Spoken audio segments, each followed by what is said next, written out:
Bonjour à tous et à toutes. Merci d'être présents aujourd'hui. On est ravis de vous retrouver pour ce webinaire animé en partenariat par Île-de-France Nature et par Bartol. L'objectif de ce webinaire aujourd'hui, c'est de rappeler les bases de l'élaboration d'une stratégie biodiversité qui permet de distinguer les actions à fort impact des actions à impact limité et puis de vous fournir des outils concrets pour structurer votre stratégie biodiversité. Vous le savez, on est dans un contexte écologique qui continue à s'aggraver, une situation d'urgence qui continue à avancer, dans aussi une période d'incertitude réglementaire qui est assez forte et qui potentiellement vous impacte de manière substantielle. Néanmoins, le dérèglement climatique et son impact sur la biodiversité, lui, continue d'avancer. C'est un phénomène qui ne s'arrêtera pas, quelle que soit la tendance politique, je dirais, dans laquelle on s'inscrit. Et donc, on a un vrai besoin de cohérence et de priorisation de nos stratégies, nos feuilles de route et nos plans d'action. On est ravis de vous accueillir aujourd'hui tous et je vais laisser mes camarades d'Île-de-France Nature se présenter et vous présenter également Île-de-France Nature. Bonjour à tous et à toutes, donc Kevin Schwannemann, je suis chargé d'ingénierie financière auprès d'Île-de-France Nature.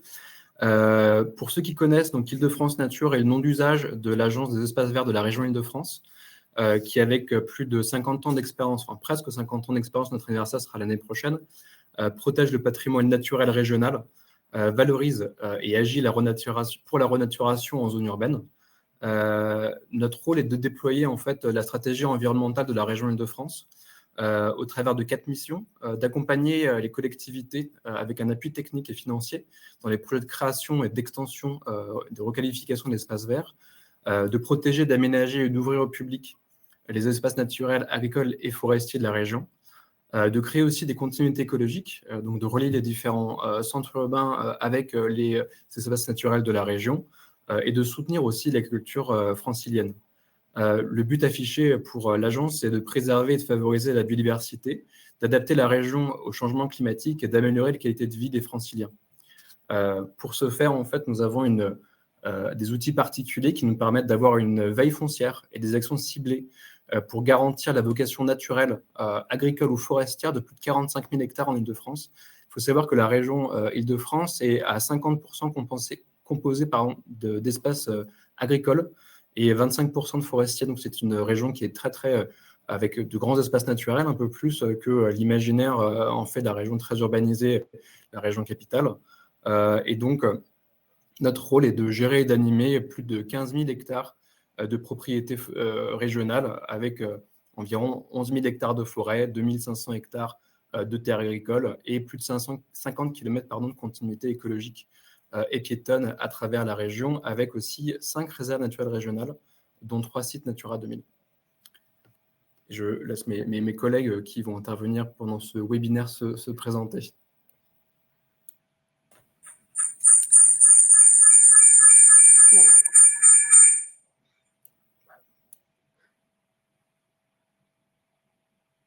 Bonjour à toutes et tous, donc Delphine Bousquier, je suis chargée du développement de la filière végétale locale en Île-de-France, au sein d'Île-de-France Nature depuis 6 mois. Donc c'est une mission qui vient de démarrer, qui s'insère au sein du programme Live de DiFrance et donc qui bénéficie à ce titre d'un cofinancement européen et de l'Office français de la biodiversité. Donc, je ne suis pas une représentante de la marque végétale locale que je vais vous présenter sommairement lors du webinaire. Nous, on a une mission de développer la filière économique de cette marque en Île-de-France et donc en complément de l'animation des représentants officiels de cette marque et notamment l'animation scientifique qui, elle, est assurée par le Conservatoire botanique du bassin parisien. Et nous, notre mission de développement de cette filière francilienne va durer jusqu'en 2031 et j'aurai l'occasion de vous la représenter lors du webinaire plus en détail. Je laisse la parole à Olivier. Oui, bonjour à tous, Olivier Pratt. Je suis conservateur de 3 réserves naturelles régionales au sein de l'Île-de-France Nature, qui sont elles-mêmes inscrites dans un réseau national de réserves naturelles de France avec donc une méthodologie en fait, de priorisation, de diagnostic et de suivi qui est très cadrée, et c'est ce que je me proposais de vous présenter aussi, dans un contexte évidemment assez particulier, celui de sites réglementés, mais avec une méthodologie qui a quand même été éprouvée, une méthodologie depuis 40 ans qui permet en fait de satisfaire, de conserver en fait ces cœurs de nature. Et Ninon Galis, pour ma part, je suis senior manager sur des sujets d'impact et de durabilité chez Bartol. Bartol qui est un cabinet de conseil généraliste, qui n'est pas un cabinet spécialisé sur des sujets d'impact et de durabilité, qui a 20 ans d'existence maintenant et qui réunit 300 consultants autour d'expertises très diverses. Bartol qui a la particularité d'être un cabinet certifié B Corp, membre de la Convention des entreprises pour le climat et du mouvement Impact France. Et donc, moi, j'interviens plus spécifiquement sur des sujets en lien avec les territoires, donc des sujets de biodiversité, bien entendu, des sujets d'économie industrielle, d'économie circulaire, industrielle et territoriale, des sujets de diagnostic de vulnérabilité des territoires, des sujets d'ancrage, de dialogue territorial, et d'adaptation au changement climatique. Et j'aurai le plaisir d'animer ce webinaire aux côtés d'Île-de-France Nature aujourd'hui. Il y a un chat qui est à votre disposition. Alors, je ne sais pas exactement où il se situe sur votre écran, mais en tout cas, n'hésitez pas à nous interpeller et à nous poser toutes les questions qui vous paraissent pertinentes. À tout moment, on s'efforcera d'y répondre. Je vous propose de rentrer dans le vif du sujet. 5 étapes qu'on souhaitait détailler et creuser avec vous aujourd'hui pour construire un plan d'action et une stratégie biodiversité qui a un impact réel. L'enjeu, vous l'aurez compris, c'est de mettre en place une méthodologie qui soit rigoureuse, une méthodologie qui soit également factuelle et qui permette d'identifier et véritablement de distinguer les sujets et les zones finalement sur lesquelles vous pourrez avoir un véritable impact. La première étape, c'est le diagnostic. Cette étape, elle est absolument fondamentale, on y reviendra, hein. Elle doit vous permettre de comprendre les enjeux qui sont spécifiques au territoire. Une seconde étape, qui est la priorisation des enjeux en se fondant sur leur niveau d'impact. Et là aussi, on reviendra sur des méthodologies que vous pouvez mobiliser pour arriver à prioriser de manière efficace les différents enjeux que vous aurez identifiés en phase de diagnostic. La troisième étape, c'est de se fixer un cap, parce que des enjeux biodiversité, il peut y en avoir potentiellement énormément. Évidemment, on n'a pas des budgets illimités, on n'a pas non plus nécessairement des ressources même humaines illimitées, et donc il est nécessaire de se fixer un cap, d'identifier le ou les objectifs qui sont prioritaires pour votre entreprise et qui sont ceux sur lesquels vous aurez le plus d'impact. La quatrième étape, c'est de mettre en place un plan d'action en s'appuyant sur des bonnes pratiques à adopter qui sont éprouvées, si je puis dire, et Île-de-France Nature nous en partagera quelques-unes. Et puis la cinquième étape, qui est également extrêmement importante, c'est d'assurer un suivi de son plan d'action et de sa stratégie pour pouvoir en mesurer l'impact réel et l'améliorer en continu. Et donc, je vous propose qu'on se plonge dans chacune de ces étapes pour les détailler un petit peu et vous donner des outils sur ces différentes méthodologies. Donc, la première étape, c'est le diagnostic. Diagnostic qui est une étape absolument essentielle et incontournable, qui doit vous permettre de comprendre les enjeux de votre territoire et d'adapter les actions aux spécificités de votre localisation. C'est une étape qui est souvent survolée et c'est assez dommage et voire dommageable parce que en fait, il n'y a pas de bon plan d'action biodiversité dans l'absolu. Il est indispensable de comprendre les enjeux qui sont spécifiques au site, au territoire ou à la chaîne de valeur sur laquelle vous agissez pour pouvoir construire une stratégie et un plan d'action qui sont véritablement efficaces. Pour y parvenir, il y a de nombreuses méthodologies et de nombreux outils qui existent. Nous, on n'en recommande pas un plutôt qu'un autre. Ce qui est intéressant, c'est souvent de combiner différents outils et différentes méthodologies. ce qui est important à garder en tête, c'est que le bon outil à mobiliser, la bonne méthodologie, elle va assez largement dépendre de l'échelle à laquelle vous vous situez et du territoire que vous étudiez.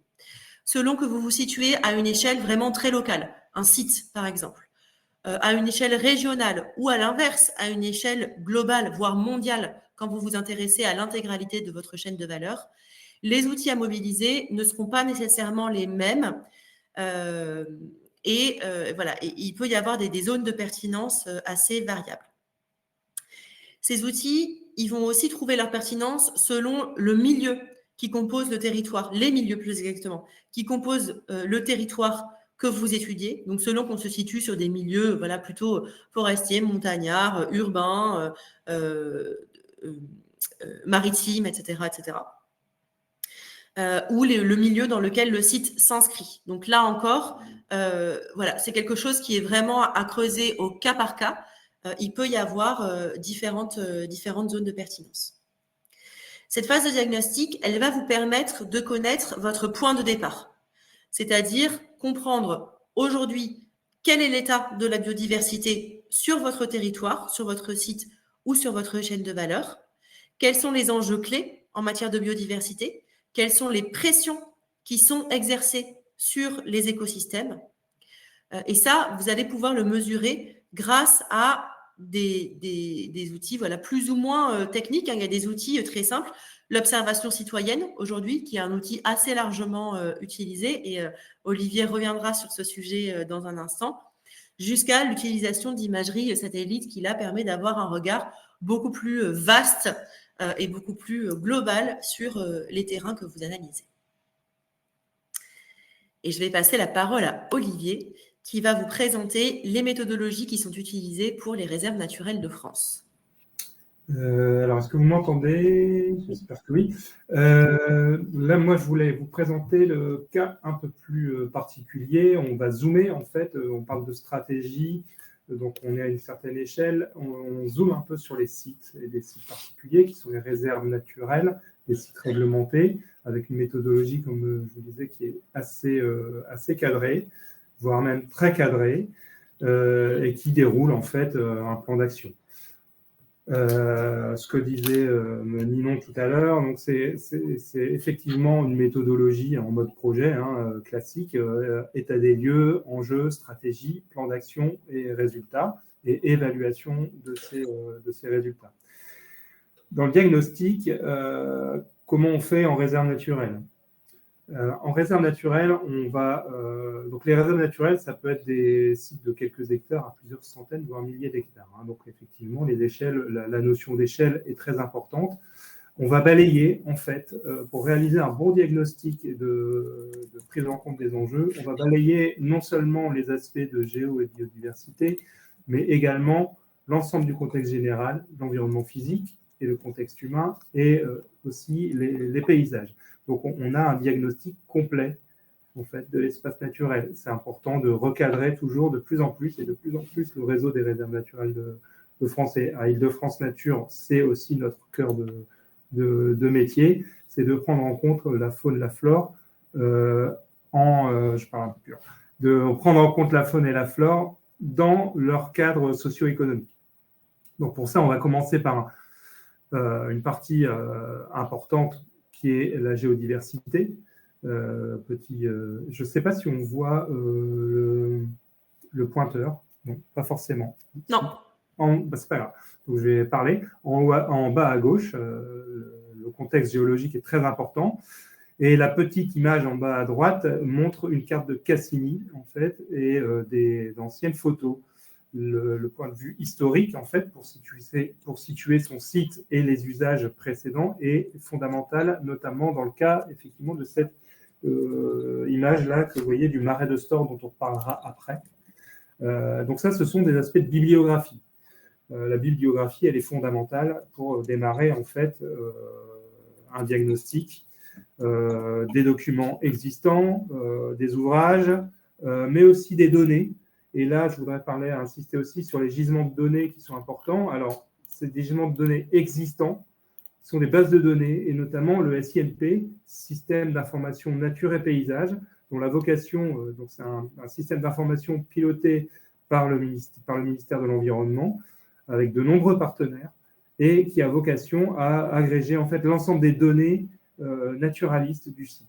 Le muséum est un opérateur fondamental et central, et c'est décentralisé en région. Donc ça, ces données-là du SINP sont fondamentales en fait pour alimenter ce diagnostic, plutôt faune-flore. Un élément fondamental ensuite, c'est de compléter en fait cette bibliographie par du terrain. Et là, le terrain, il est très important et il se fait, alors, notamment avec des moyens technologiques développés par Ninon précédemment.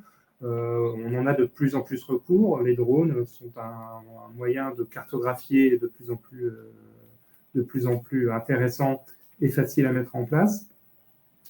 Et bien souvent, c'est aussi des phases de terrain humaines, en fait, qui permettent de cartographier les habitats et de dresser des listes d'espèces au moyen d'inventaires de parcours, en fait, du site, tout simplement, donc, en fonction de toutes les saisons, en fonction de tous les habitats, qui permettent notamment de dresser des listes d'espèces. Donc ça, la liste d'espèces, c'est vraiment la base. La liste d'habitats, c'est la base sur un site. On parle à l'échelle d'un site, pas forcément d'un territoire. Les échelles sont un peu différentes. Là, voilà, vous avez pour information le petit vertigo de Desmoulins, un petit escargot pour aller vite, un petit gastéropode qui est en annexe 2 de la directive Habitat, qui est sur les Carissets. Donc ça c'est des espèces minuscules qui nécessitent quand même d'être en lien avec des spécialistes aussi. Et nous, on les connaît. C'est tout un réseau. Et vous pouvez faire aussi appel au SINP pour ça. Voilà. Donc, une fois que tout ça est agrégé, on a notre phase diagnostique qui permet ensuite, et je parlerai après, de dresser des enjeux, c'est-à-dire les espèces, principalement les habitats, qui permettront ensuite de pouvoir prioriser en fait sur quel secteur. Voilà. Effectivement, la seconde étape, une fois que ces enjeux ont été identifiés, c'est de les prioriser pour arriver à souligner et à identifier de manière claire, vous, finalement, en tant qu'entreprise, en tant qu'occupant ou utilisateur d'un espace physique, quels sont les impacts les plus significatifs que vous avez sur la biodiversité et comment est-ce que vous pouvez les traiter. Pour ça, il y a une méthodologie dont nous, on trouve qu'il est intéressant de s'inspirer. Évidemment, ce n'est pas une reproduction systématique, mais néanmoins, c'est une méthodologie qu'il est intéressant d'observer et dont il est intéressant de s'inspirer, qui s'appelle l'analyse de double matérialité. Je pense que beaucoup, voire tout le monde parmi vous connaît cette méthodologie qui a été popularisée par la CSRD. Et l'analyse de double matérialité, ce qu'elle permet de faire, c'est de croiser deux dimensions. D'une part, l'impact des enjeux ESG, donc ici plutôt biodiversité, évidemment, vous l'aurez compris, sur l'entreprise. On appelle ça la matérialité financière. Et d'autre part, l'impact de l'entreprise sur la société, l'environnement, ici, bien sûr, la biodiversité. Et on appelle ça la matérialité d'impact. L'analyse de cette double matérialité, elle doit permettre de structurer les typologies, d'identifier les typologies d'enjeux en structurant finalement cette analyse en catégories les plus claires possibles. Donc là, on vous a mis quelques exemples de typologies d'enjeux, de catégories d'enjeux qu'on peut identifier à partir de cette analyse type double matérialité. Donc, vous pouvez identifier des enjeux qui sont relatifs aux écosystèmes, aux habitats naturels. Olivier l'a évoqué, ça peut être de la préservation, de la restauration, de la lutte contre la fragmentation des habitats également. Il peut y avoir des enjeux qui sont relatifs à l'utilisation des sols, des problématiques d'artificialisation, d'occupation, de transformation aussi d'occupation des sols, des pratiques d'aménagement spécifiques qui vont permettre d'intégrer la biodiversité. Il peut y avoir des enjeux qui sont liés à la protection des espèces, les espèces menacées, qu'Olivier a mentionnées, mais aussi voilà, les espèces qui ont leur habitat sur ces territoires-là, sans qu'elles soient nécessairement menacées pour autant. Ça peut être des enjeux de maintien de la diversité, aussi de gestion des espèces invasives, selon finalement le modèle d'affaires que vous opérez. Les espèces invasives peuvent avoir un impact assez fort sur la continuité de vos opérations. Ça peut également soulever des enjeux de chaîne de valeur et d'achat, l'impact sur la biodiversité des fournisseurs, les exigences environnementales que vous allez aller chercher dans vos appels d'offres. Il peut y avoir bien sûr des enjeux de conformité et de régulation, de réglementation, le respect des normes environnementales, des zones protégées. Voilà, Olivier évoquait par exemple les zones Natura, c'était Kevin qui évoquait les zones Natura 2000 gérées par Île-de-France Nature. Il peut y avoir des obligations de compensation sur certains territoires aussi. Et puis, ça peut vous permettre de mettre en lumière des enjeux de sensibilisation et de gouvernance, soit interne, gouvernance, c'est-à-dire vraiment voilà, l'organisation qui permet de maîtriser l'impact de vos opérations sur la biodiversité sur votre site, y compris la sensibilisation des collaborateurs, l'implication de la direction, mais aussi des enjeux de gouvernance avec l'externe, finalement, avec les riverains, avec les organismes publics, avec les associations, avec les organisations académiques qui peuvent se situer autour et à proximité, je dirais, du territoire que vous opérez. Ça, c'est essentiel. Donc, je le disais, pour structurer l'analyse en catégories claires, mais également pour faciliter la comparaison entre les enjeux et identifier ceux qui ont un impact significatif des deux points de vue, c'est-à-dire du point de vue de ce qu'on appelle dans la CSRD la matérialité financière, c'est-à-dire les enjeux biodiversité qui vont avoir un impact, vous, sur vos opérations, mais aussi ce qu'on appelle la matérialité d'impact, c'est-à-dire la manière dont vos opérations vont avoir un impact sur la biodiversité. Et bien entendu, les enjeux qui seront prioritaires, c'est ceux qui vont apparaître en haut de la liste dans les deux cas, sur lesquels vous allez avoir un impact, mais également qui vont avoir un impact sur vous. L'objectif, une fois qu'on a identifié finalement cette liste d'enjeux, c'est de les prioriser. Donc là, c'est un cas, voilà, c'est un cas fictif. On ne s'est pas penché sur une entreprise en particulier. Mais voilà un exemple de matrice impact, niveau de priorité pour l'entreprise qui permet d'identifier, en l'occurrence ici, 5 enjeux prioritaires pour l'entreprise fictive qu'on adresse, qui sont à traiter, à prendre en main et à étudier de manière prioritaire et le plus tôt possible. L'impact, c'est l'impact que vous allez avoir sur la biodiversité. Et le niveau de priorité pour l'entreprise, c'est les impacts que l'évolution de la biodiversité ou les services rendus d'ailleurs par la biodiversité et par les écosystèmes vont avoir sur vos opérations. Ça doit vous permettre de savoir où concentrer vos efforts et où et comment orienter votre stratégie vers des sujets à fort impact sur la société et sur l'environnement. Donc voilà, quelques exemples. Ça peut être définir des indicateurs biodiversité pour vos objectifs RSE, auditer vos fournisseurs, inclure des éléments relatifs à la biodiversité dans vos appels d'offres, intégrer également ces enjeux dans les projets de construction, de rénovation qui peuvent avoir lieu sur votre site, anticiper, répondre aux normes réglementaires liées à la biodiversité, mais selon votre modèle d'affaires finalement, selon vos opérations, il peut y avoir un nombre d'enjeux que vous identifiez extrêmement divers. Ça peut être de la restauration d'écosystèmes, d'habitats, ça peut être la création de trames vertes et de continuité écologique sur votre site ou sur le territoire que vous opérez. Ça peut être un travail sur les pesticides, sur les abords de magasins, si par exemple vous opérez des magasins. Ça peut être des enjeux liés à l'agriculture régénérative, si ça fait partie de votre business model. Enfin, voilà.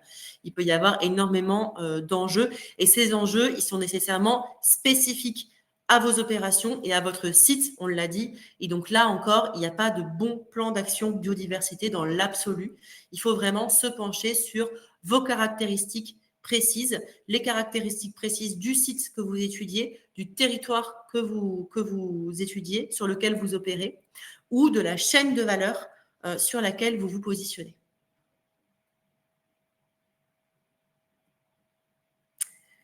La troisième étape de cette méthodologie, enfin de la méthodologie qu'on se propose de décortiquer avec vous aujourd'hui, c'est de se fixer un cap. Puisqu'on l'a évoqué, hein, toutes les organisations ne pourront pas nécessairement adresser tous les sujets conjointement. Il va falloir se fixer un cap pour arriver finalement à concentrer ses efforts et, par la concentration des efforts, maximiser son impact. Donc là, je laisse à nouveau Olivier, il me semble. Donc, je voulais insister un petit peu du coup sur la partie écosystème habitat et espèces. C'est quand même la clé d'entrée principale pour la biodiversité. Avec l'exemple en fait d'une priorisation des enjeux. Quels sont les outils en fait qu'on utilise pour prioriser ces enjeux, les enjeux donc d'espèces et d'habitat. Une fois qu'on a son diagnostic dont on a parlé, on a donc sa liste d'habitat, sa liste d'espèces, sa liste de contraintes aussi, hein, et son analyse géographique et sociologique. Le plan de gestion d'une réserve naturelle, j'ai oublié d'en parler, c'est le document maître quand même, qui analyse dans la partie A, qui s'appelle diagnostic, en fait l'aspect socio-économique et l'aspect évidemment naturel. On prend l'exemple de la réserve naturelle régionale, j'ai oublié de mettre régionale, des bruyères de Sainte-Assise, où, passé ce diagnostic, on a identifié 276 espèces végétales recensées, 584 espèces d'insectes. Et là, vous me dites, mais qu'est-ce qu'on fait avec ça? Comment je fais? Et en fait, sachant que l'objectif quand même de tout gestionnaire et des entreprises qui sont investies dans la biodiversité, c'est d'agir en fait. Et agir sur 276 espèces végétales recensées et 584 espèces d'insectes, c'est compliqué. Alors, soit c'est des mesures très générales, qui sont très bonnes à une certaine échelle, soit, comme dans le cas des réserves naturelles régionales, on va essayer de serrer un petit peu les enjeux et de ne pas d'essayer au minimum d'avoir des trous dans la raquette, c'est-à-dire que malgré toutes les bonnes volontés, on peut quand même avoir certaines opérations de gestion qui pourraient être un petit peu défavorables et être antagonistes les unes par rapport aux autres. Et du coup, par rapport à ça, avoir des effets négatifs sur des espèces à fort degré de menace. Et c'est un peu de ça dont je voulais parler, c'est comment on fait en fait pour passer de 276 espèces végétales recensées, 584 espèces d'insectes, à en bas à droite, 54 espèces végétales patrimoniales, ce qui est déjà pas mal, et 86 espèces d'insectes patrimoniales, ce qui est aussi pas mal. Au-dessus, vous avez un tableau qui résume, alors je suis désolé, c'est pas très visible, je voulais vraiment montrer en fait à la fois, c'est pas tellement le contenu, hein, parce que c'est pas ça qui nous intéresse aujourd'hui, c'est la grille d'analyse en fait. Donc, deuxième colonne, en fait, on a les habitats, et troisième colonne, on a toute une série d'enjeux et de paramètres qui décrivent en fait les espèces qui sont priorisées, les habitats, et après, du coup, ça permet d'enquiller sur quel type d'action on peut faire. Alors, quels sont les filtres en fait pour passer de ce nombre d'espèces pléthoriques à un nombre d'espèces un peu plus facilement maîtrisable? C'est les fameuses listes rouges. Donc, c'est la valeur qu'on qualifie de patrimoniale des espèces. Patrimoniales dans le sens où elles ont une valeur intrinsèque, mais aussi un degré de menace. Et donc, ces listes rouges, elles sont en emboîtement. C'est un peu des poupées gigognes. Il y a les listes rouges européennes, nationales et régionales. Donc, nous, en tant que réserve naturelle régionale, évidemment, on met un curseur un peu plus haut sur les listes rouges régionales, dont vous avez des exemples ici, qui sont édités par l'Agence régionale de la biodiversité, qui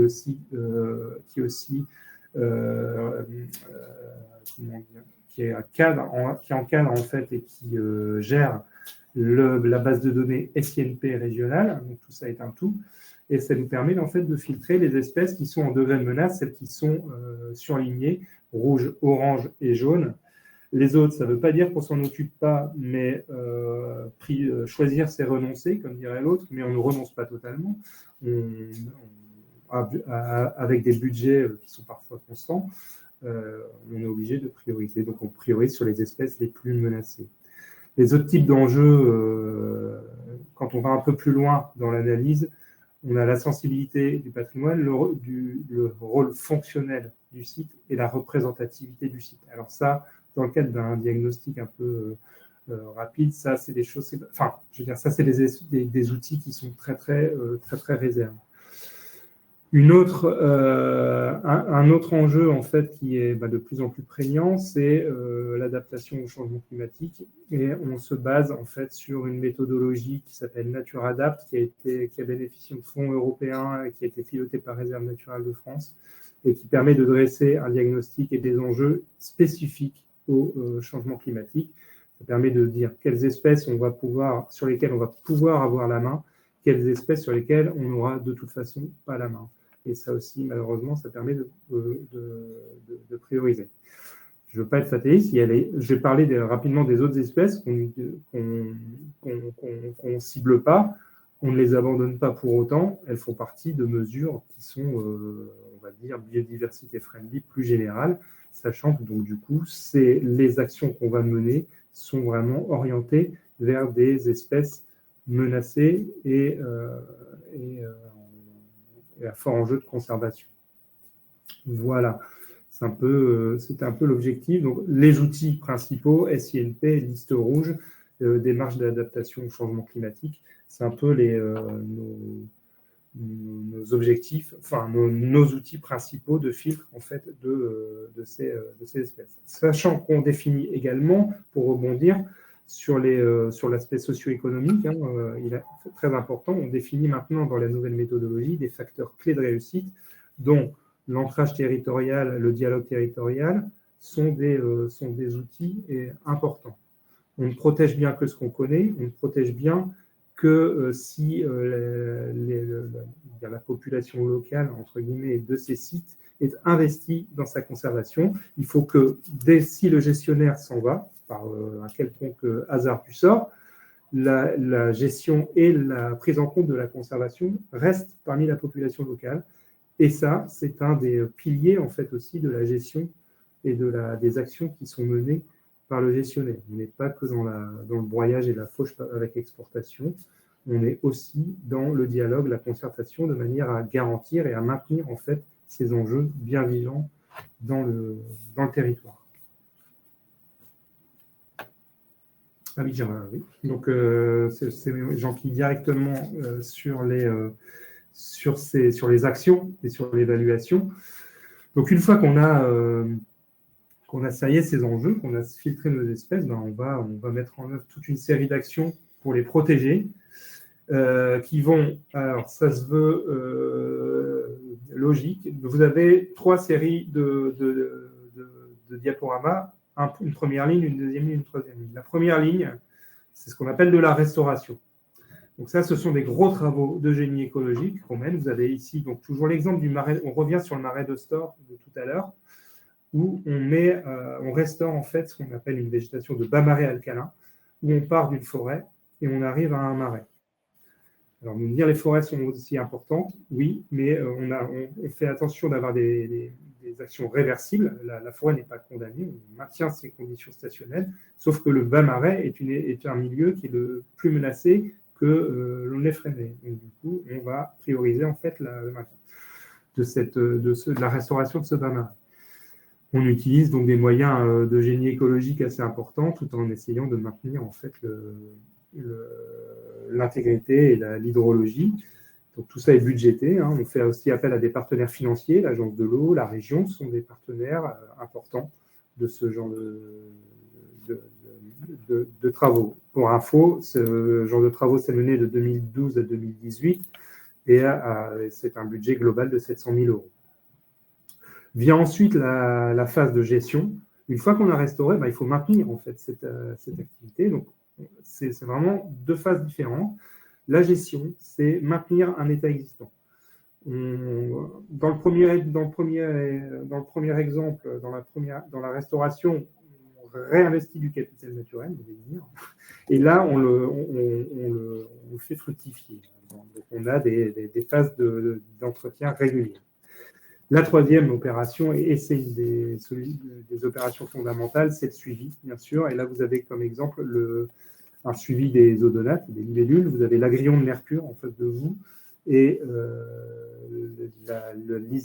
le mouron délicat, pardon. Lysimachia tenella, qui sont des espèces de bas-marins et qui vont être en fait les garde-fous et les vigies en fait pour savoir si notre action a bien fonctionné. Donc on n'étudie pas l'ensemble des espèces, bien sûr, mais on se focalise sur quelques espèces qui sont liées à cet habitat.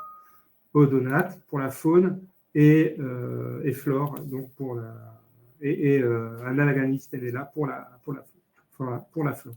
Donc on échantillonne, et ça, ce sont des techniques de comptage en fait, de terrain.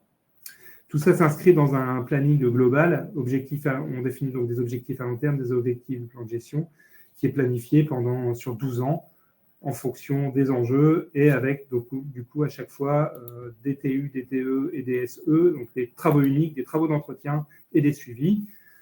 En plus, en fait, évidemment, que je n'ai pas fait figurer là, d'actions en fait pédagogiques et de concertation. Il y a des comités de gestion, donc des réunions régulières des parties prenantes en fait des sites. Voilà. Donc c'est une gouvernance multiple aussi la réserve naturelle régionale. Voilà, donc on a un peu anticipé sur la suite de la méthodologie effectivement, puisque la 4e étape, c'est donc de mettre en place un plan d'action qui est fondé sur des bonnes pratiques, évidemment, et par ailleurs qui évite les fausses bonnes idées. On a aussi vu se répandre, ces dernières années, les ruches, les hôtels à insectes, voilà, ce type de petites actions qui semblent sur le papier être des bonnes idées, qui, dans les faits, ont très peu, voire pas d'impact, voire pour le cas des abeilles domestiques et de leur multiplication, peuvent en fait causer un certain nombre de difficultés, notamment aux pollinisateurs sauvages. Donc là aussi, un recensement qu'il est important de structurer et de creuser.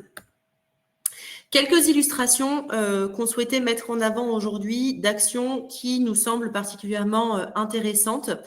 À commencer par 2 exemples d'actions en faveur de la préservation d'une part et de la restauration de la biodiversité d'autre part. Olivier a déjà évoqué le travail qui a été mené de ce point de vue-là au sein des réserves naturelles en France. C'est un travail qui peut aussi être mené par des organisations privées, par des entreprises. Donc, juste pour rappel, la préservation de la biodiversité, ça consiste à protéger la variété des espèces vivantes, leurs habitats et les écosystèmes dont elles dépendent pour maintenir un équilibre dans la nature et les services essentiels qui sont fournis par la biodiversité. La restauration d'un écosystème, ça consiste en revanche à réparer un milieu naturel dégradé. Donc, on n'est plus dans la protection, on est vraiment dans la réparation. Donc, réparation d'un milieu naturel dégradé, endommagé, voire détruit, pour lui permettre de retrouver son fonctionnement écologique, sa biodiversité et sa capacité à fournir des services écosystémiques essentiels, qualité de l'eau, qualité de l'air, qualité des sols, etc., etc. Le premier exemple qu'on souhaitait partager avec vous aujourd'hui, c'est un exemple d'action menée par Danone. Alors, je précise que Barcelone n'a pas accompagné ces 2 projets spécifiquement, c'est simplement des projets qui nous paraissent particulièrement intéressants à mettre en avant. Donc, le premier Danone, Danone, comme vous le savez, producteur de produits laitiers, collabore avec des agriculteurs pour adopter des pratiques agricoles qui favorisent d'une part la biodiversité et d'autre part la santé des sols. Et plus spécifiquement sur la filière laitière, qui est le gros de leur activité, ils ont développé un programme qui s'appelle les 2 pieds sur terre et qui a 3 objectifs. Le premier, c'est de réduire de 15% les émissions de gaz à effet de serre par litre de lait produit d'ici 2025. Le second, c'est d'améliorer la fertilité et la biodiversité des sols qui sont utilisés par les agriculteurs avec lesquels ils travaillent. Et le troisième, c'est de soutenir financièrement les projets des éleveurs et des agriculteurs avec lesquels ils travaillent. On a évoqué à plusieurs reprises depuis le début l'importance de la dimension partenariale dans les projets d'impact positif sur la biodiversité. Donc, ça se retrouve assez bien ici.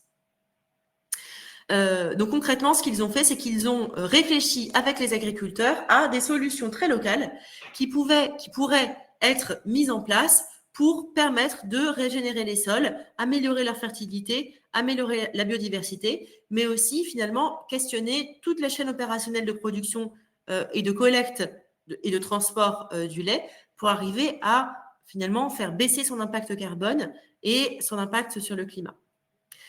C'est une réflexion qui a été menée en co-construction avec les éleveurs et qui a donné lieu à l'émergence d'un très grand nombre de solutions, puisque toutes les solutions envisagées ont été locales.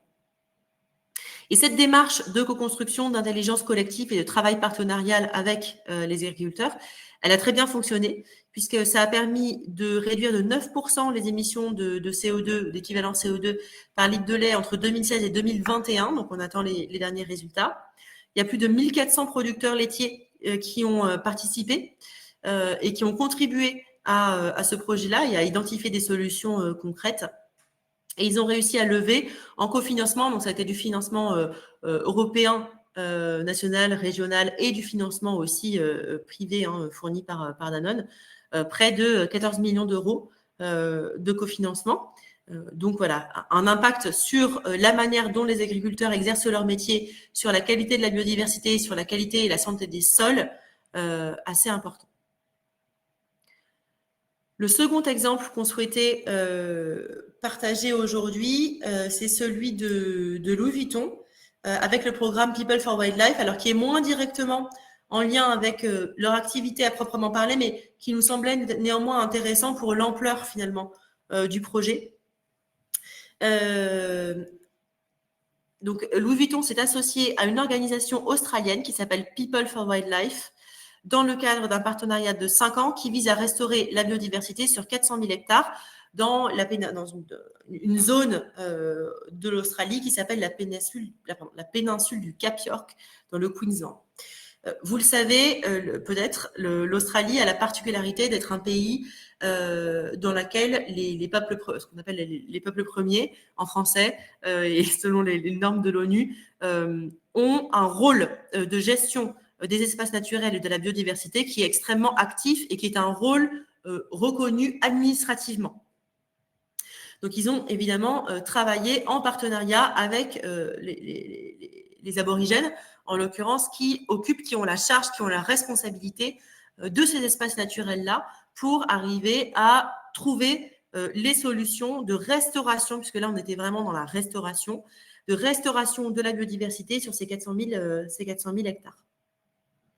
Donc, c'est un projet qui a permis de mettre en place différentes solutions, des systèmes de surveillance de la biodiversité, des solutions techniques qui ont permis de restaurer des continuités écologiques et qui ont facilité l'accès pour la faune et pour la flore à des zones qui étaient plus reculées, sur lesquelles, du coup, il a aussi été possible d'aller collecter des données scientifiques.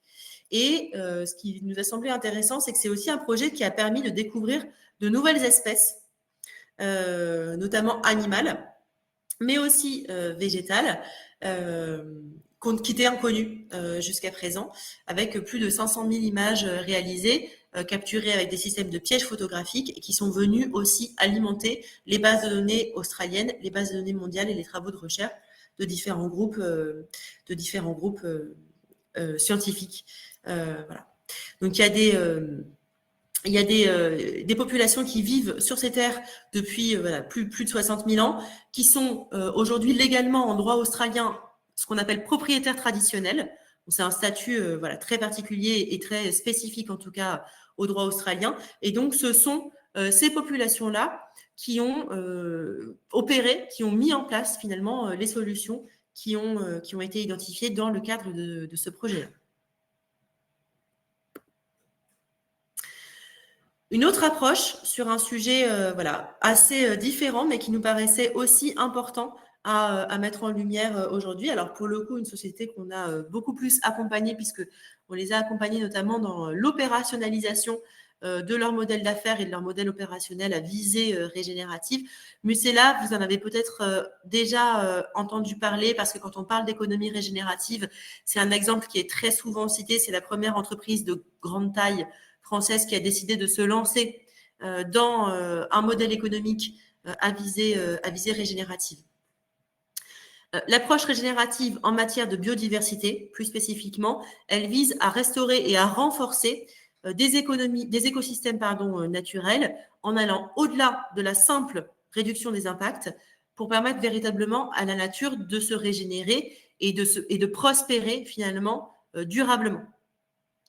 Pour Mustela, qu'est-ce que ça a signifié de vouloir se lancer dans une approche régénérative de la biodiversité? Ça commence à la création du produit qui a été entièrement repensé avec une priorité donnée à l'utilité réelle pour le client.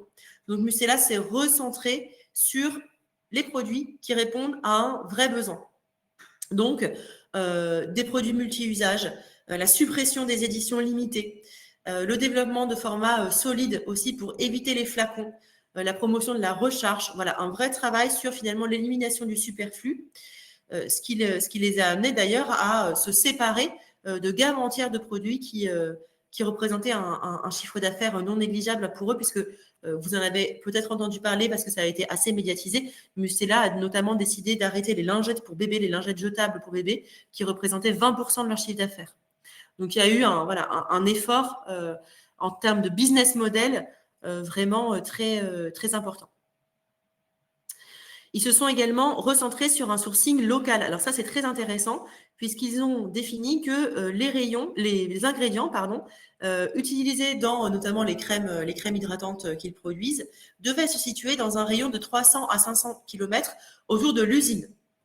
Ce que ça signifie concrètement, c'est que les produits que vous achetez, selon que vous les achetez en Europe, en Amérique du Sud, les produits Mustela que vous achetez bien sûr, selon que vous les achetez en Europe, en Amérique du Sud ou en Afrique par exemple, ne vont pas avoir la même composition, même s'ils ont le même nom et s'ils sont vendus sous la même marque. Donc en France par exemple ou en Europe, vous allez avoir des produits à base de graines de lin, en Afrique plutôt des produits à base de karité et en Amérique du Sud plutôt des produits à base d'avocat. Ils sont vraiment allés chercher les ingrédients qui se situaient à proximité. 80% d'ingrédients issus de la nature, donc on évite évidemment les produits chimiques, et le remplacement d'un certain nombre d'ingrédients par des coproduits agricoles qui étaient inutilisés jusqu'à présent. Alors ça, bien sûr, c'est faisable dans le secteur des cosmétiques parce qu'on utilise beaucoup d'ingrédients issus de la nature et beaucoup d'ingrédients agricoles. Et il se trouve que les coproduits agricoles sont aujourd'hui encore assez largement sous-exploités. Les résidus de pépins de raisin, de pépins de fruits de la passion, les résidus d'avocat également sont des coproduits qui ont des propriétés des propriétés naturelles antioxydantes par exemple très fortes et qui donc peuvent être récupérées et valorisées dans des produits cosmétiques. Il y a également eu tout un travail autour de la mise en place d'une économie circulaire locale.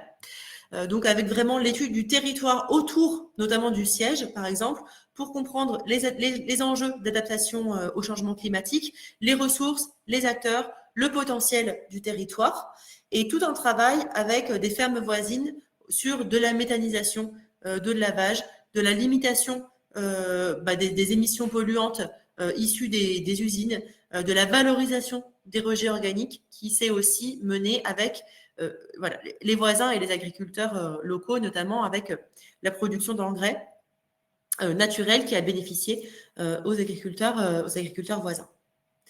Et puis, le troisième point qui nous a paru particulièrement intéressant, c'est le soutien apporté aux filières régénératives avec des bonus à l'achat d'ingrédients qui sont devenus un vrai levier pour accompagner la transition des filières agricoles vers des pratiques régénératives, et puis la relocalisation d'un certain nombre de filières. Donc pour la France, par exemple, ils ont relocalisé une filière d'huile, notamment d'huile de lin. Alors d'huile de lin avec trituration, je ne sais pas exactement ce que ça veut dire, trituration, mais voilà, d'huile de lin avec trituration à proximité de leurs usines pour pouvoir s'approvisionner de manière simple.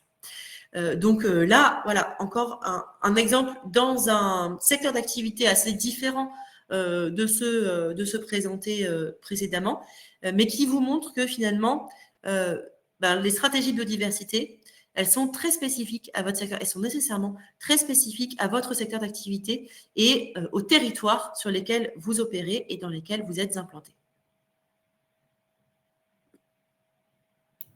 Et Delphine va vous parler de végétal local. C'est ça, donc je vais vous présenter à travers cette marque végétal local une solution de développement de filières locales au service d'aménagement du territoire respectueux de la biodiversité. Donc tout le travail de diagnostic et de définition des enjeux qu'on a évoqué précédemment va conduire à des choix d'aménagement dans le cadre d'aménagement du territoire et des choix de gestion qui visent à satisfaire ou au moins concilier ces enjeux-là. Et parmi ces choix d'aménagement, on retrouve notamment des opérations de plantation qui supposent de répondre à certaines questions, donc guidées par le travail de diagnostic, à savoir faut-il planter, que planter, comment planter, où se fournir, et bien d'autres. Et donc par exemple, on ne va pas planter la même essence de cerisier dans un verger que dans une haie champêtre, puisque les enjeux et usages auxquels ces plantations doivent répondre ne sont pas les mêmes. Donc tout le travail de diagnostic, mais également la volonté du donneur d'ordre vont déterminer la typologie du projet dans laquelle on s'insère. Vous en avez quelques exemples là sur la diapositive, avec un gradient urbain qui va varier, donc des projets qui vont différer.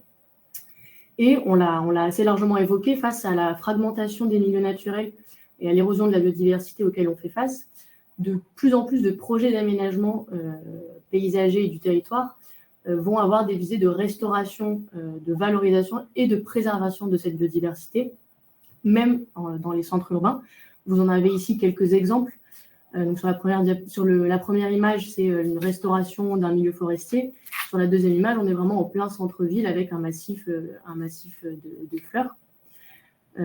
Et donc pour répondre aux enjeux très spécifiques de ces aménagements qui veulent vraiment apporter une plus-value en termes de biodiversité, il faut ensuite mobiliser les bons outils. Et la marque collective végétale locale est un outil particulièrement adapté pour répondre à ces enjeux-là. Donc végétal local, c'est une marque publique donc, qui permet de valoriser des filières locales pour obtenir des végétaux indigènes et sauvages garantissant le maintien d'une diversité génétique.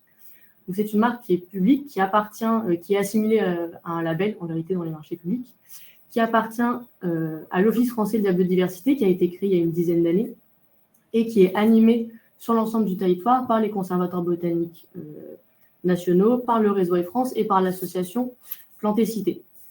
Donc, quand je parle de végétal sauvage et indigène, c'est-à-dire que la marque végétale locale garantit que le plant que vous achetez est issu de graines collectées dans leur milieu naturel, en respectant un cahier des charges très précis pour ne pas nuire à ce milieu, et sans opération de tri. C'est-à-dire qu'on va prendre des graines sur de nombreux individus sans sélectionner forcément le plus beau, le plus grand.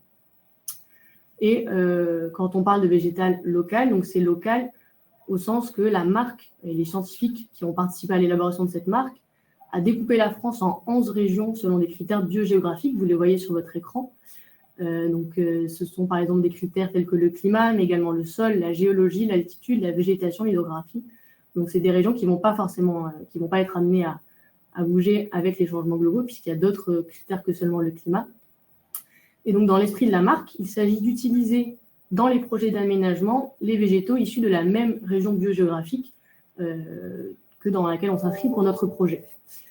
Donc végétal local va garantir, grâce à ces obligations, une diversité génétique des plantations utilisées et leur adaptation à leur milieu. C'est très important, et notamment via la coévolution avec la faune sauvage. Donc un végétal sauvage, sans même parler de local ici, sera plus pertinent pour les pollinisateurs, les insectes pollinisateurs par exemple, qu'un végétal à visée plus ornementale qui aura été travaillé en horticulture pour être esthétique et dont on aura potentiellement supprimé certaines caractéristiques biologiques qui vont intéresser les insectes. Ça ne veut pas dire qu'il ne faut pas utiliser ces végétaux-là, mais suivant la destination du projet, végétal local sera plus adapté au projet là dont on parle. Donc, l'utilisation de ces végétaux sauvages d'origine locale répond aux objectifs des solutions fondées sur la nature, en favorisant notamment donc, cette capacité d'adaptation des plantes face aux mouvements globaux grâce à la préservation de leur diversité génétique. L'Île-de-France est au croisement, comme vous le voyez, de 3 régions biogéographiques. Et donc, le développement de la filière végétale locale, il a été un peu poussif, malgré des producteurs de végétaux qui sont impliqués dès la création de la marque. Pour autant, on observe une demande en Île-de-France qui est très forte de ces végétaux-là, et qui devrait croître, d'où la création de la mission d'animation de cette filière qui est assurée par Île-de-France Nature depuis 6 mois et qui va durer jusqu'en 2031 grâce au cofinancement d'un programme Live Biodive France, donc financé par l'Union européenne. Et cette mission d'animation, elle vise principalement à faire rencontrer l'offre de végétaux sauvages d'origine locale et la demande. Donc, il y a 5 axes que vous avez ici à l'écran. Donc, l'axe 1, c'est la collecte et la production. Donc là, on cherche, nous, à développer l'offre en partenariat avec les producteurs, à expérimenter et innover également, puisqu'on a encore beaucoup de choses à apprendre sur ces végétaux sauvages. La prescription, donc là, c'est la stimulation de la demande. Donc, ça, par exemple, ici, là, on sensibilise le public à l'utilisation de ces végétaux. La communication et la sensibilisation, qui rejoint un peu cette sensibilisation. Et enfin, l'axe 5 de coordination de la filière, qui recoupe un peu tous ces axes-là. Donc, notre objectif, nous, Île-de-France Nature, n'est pas évidemment d'imposer 100% de végétal local dans tous les projets, on l'a vu. Végétal local répond à des objectifs bien précis, mais il faut bien qu'on arrive à permettre le développement d'une offre locale pour répondre à la demande qui sera croissante.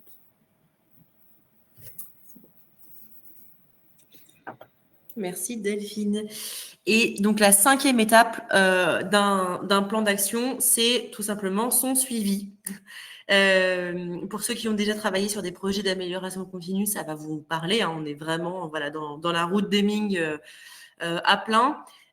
L'objectif, c'est de permettre à l'entreprise d'améliorer en continu sa stratégie, son plan d'action, et de s'assurer également, bien sûr, que celui-ci a bien l'impact qui était recherché initialement.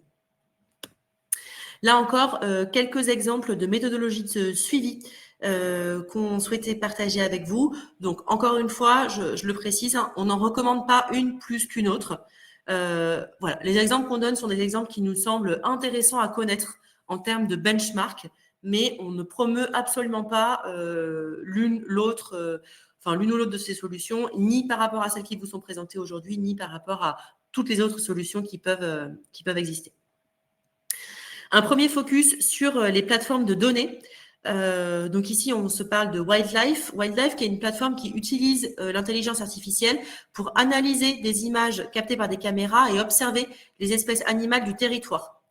Ça, c'est intéressant parce que ça facilite la prise de décision en proposant des modèles automatiques d'identification, d'apprentissage, complémentaires aussi avec d'autres outils pour arriver à gérer, analyser, partager les données qui sont issues de ces pièges photographiques.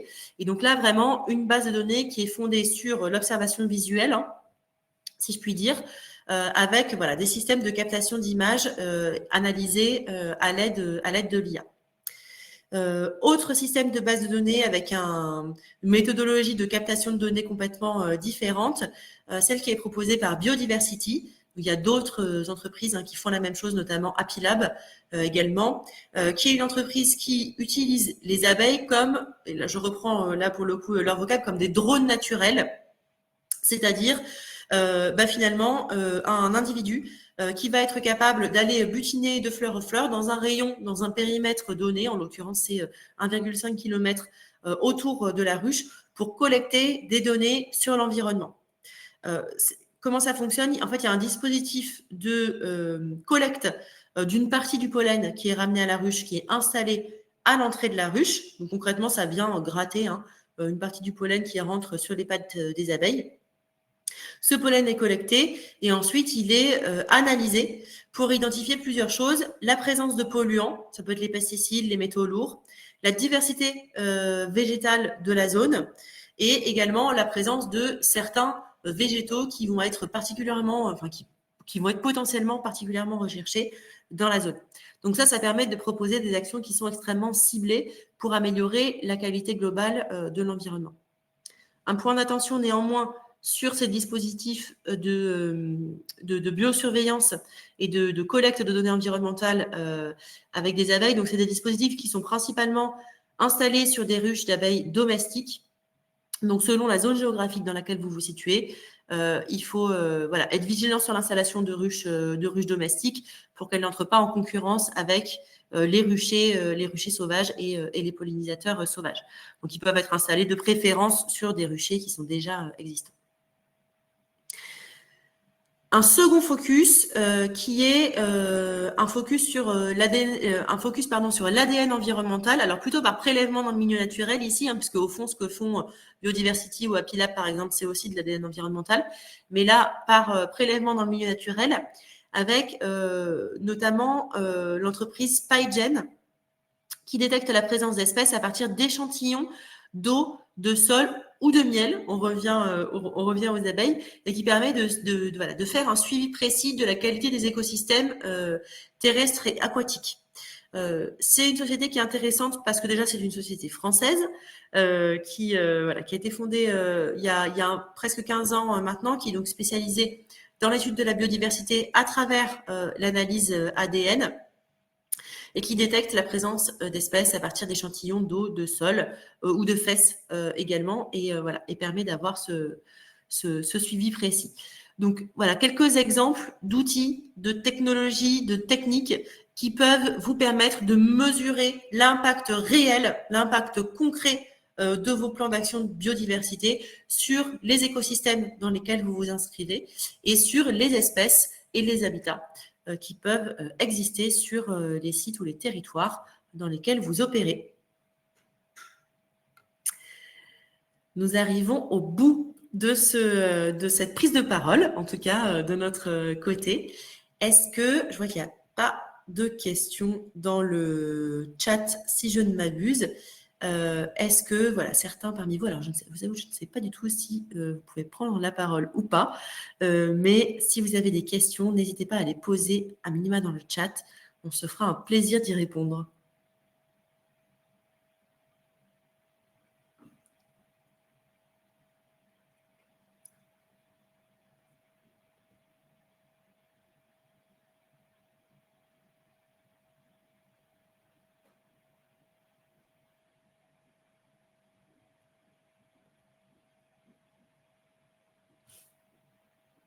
Je n'ai pas de questions qui arrivent. Ah, Luciana est en train de taper.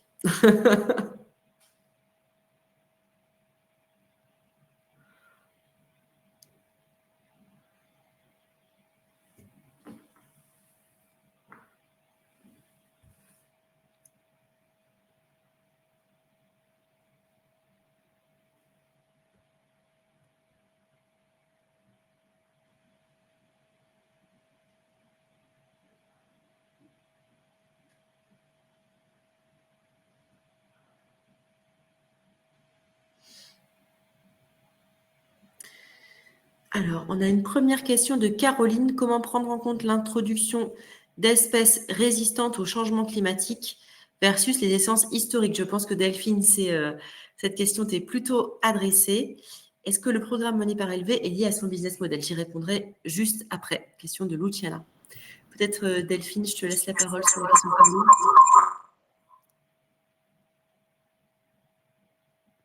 Caroline. Alors, c'est une question pour laquelle personne n'a encore vraiment la réponse. Après, il y a plusieurs programmes qui sont menés, notamment par Plantécité. Et on va actualiser prochainement une liste, notamment qui s'appelle Planton local en Île-de-France. C'est un projet de l'Alliance régionale de diversité qui va s'appuyer notamment sur les résultats d'un programme de Plantécité sur l'adaptation au changement climatique. Donc, qui va essayer de donner des clés pour les aménageurs pour choisir les bonnes essences et les bons fournisseurs. Végétal local, c'est un outil qui, lui, pour le coup, fait la part belle aux essences historiques, puisque le parti pris de cette marque, c'est de miser sur la diversité génétique des espèces sauvages déjà en place. Donc ce n'est qu'un outil parmi tant d'autres, ce n'est pas la solution. Il faudra faire appel à énormément d'outils et de connaissances qui sont en train de se développer. Donc voilà, je ne peux pas apporter de réponse plus précise que ça, malheureusement. Et Luciana nous demandait si le programme mené par le Vuitton est lié à son business model. Alors, c'est la limite de cette initiative, et c'est effectivement ce que je disais en tout premier lieu. À mon sens, pas vraiment, pas directement en tout cas. le business model de Louis Vuitton, il est forcément très, très lié à l'approvisionnement en peau animale. Alors, il y a un certain nombre de peaux exotiques qui viennent d'Australie, effectivement. Est-ce qu'elles viennent spécifiquement de cette région géographique-là? Je ne serai pas en mesure de vous le dire. Je suis pas sûre que l'information soit d'ailleurs disponible de manière publique. Voilà. Si c'est le cas, on peut se dire que oui, c'est lié à leur business model. Notamment toutes les peaux reptiliennes, ils font également de l'autruche, voilà, qui sont des animaux qui sont élevés en Australie.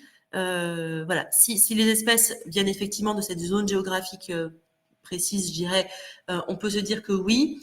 L'autre enjeu, c'est de se dire que voilà, il y a des fermes qui sont situées en Australie et qui, même si elles ne sont pas situées dans cette zone géographique spécifique, si c'est une zone géographique qui voilà, fait l'objet d'un besoin, je dirais, particulier ou d'une attention particulière de la part des populations autochtones et du gouvernement australien, ça peut aussi être voilà, finalement la zone à prioriser par rapport à d'autres.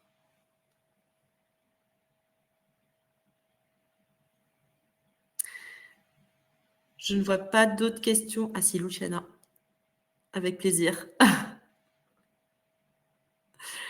Super. Ben, je vois pas d'autres questions qui se profilent. Un grand merci à toutes et à tous pour votre présence aujourd'hui. Voilà, vous avez maintenant nos noms. N'hésitez pas à nous solliciter voilà, par mail si vous le souhaitez, par LinkedIn, ce qui est le plus pratique pour vous. Merci à toutes et à tous. Au revoir. Merci à toutes et à tous.